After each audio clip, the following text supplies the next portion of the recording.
Hace 10 años la Liga daba sus últimos compases y aceleraba el último tramo con 2 jornadas en la misma semana. 2 partidos que para el Fútbol Club Barcelona podría decirse fueron para olvidar. La primera cita para los de Rijkaard fue en casa del eterno rival y con pasillo incluido al campeón. El Bernabéu celebró ante los azulgranas su 31º título de Liga y lo hizo además con una goleada por 4 goles a 1. La brecha entre los dos conjuntos era de 17 puntos. Y sin haber digerido aún lo sucedido ante el Real Madrid, el Camp Nou le tocaba vivir un episodio más de decepción.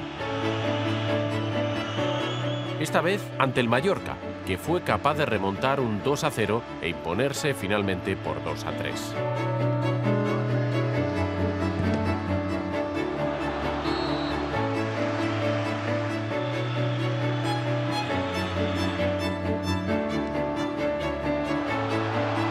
El último tanto fue de Dani Huiza, su gol número 26.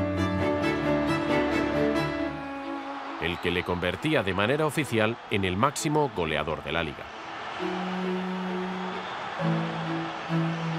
Y es que su perseguidor Luis Fabiano se perdería el último encuentro de la temporada por sanción. De los tropiezos del Fútbol Club Barcelona se aprovechó el Villarreal, que no falló en ninguno de sus 2 encuentros. Las victorias ante Recreativo y Español le valieron para hacerse con el subcampeonato.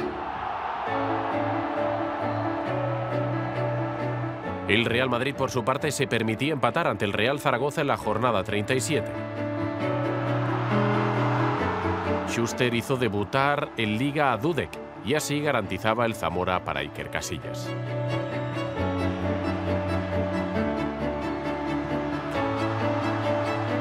El 2-2 en el marcador, sin embargo, no fue suficiente para el conjunto maño y le tocó sufrir hasta el último partido de la temporada.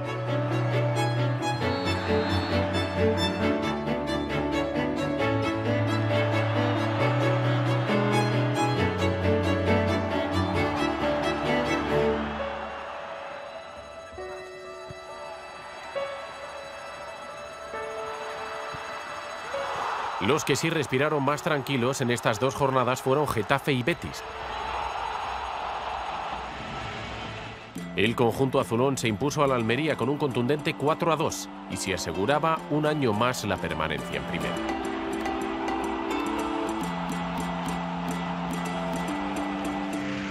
Lo mismo que el Betis, al que le bastó un empate a 1 ante el Real Valladolid para quedarse en la categoría de oro del fútbol español. De esta manera, en el derbi sevillano de la penúltima jornada solo estaba en juego el orgullo.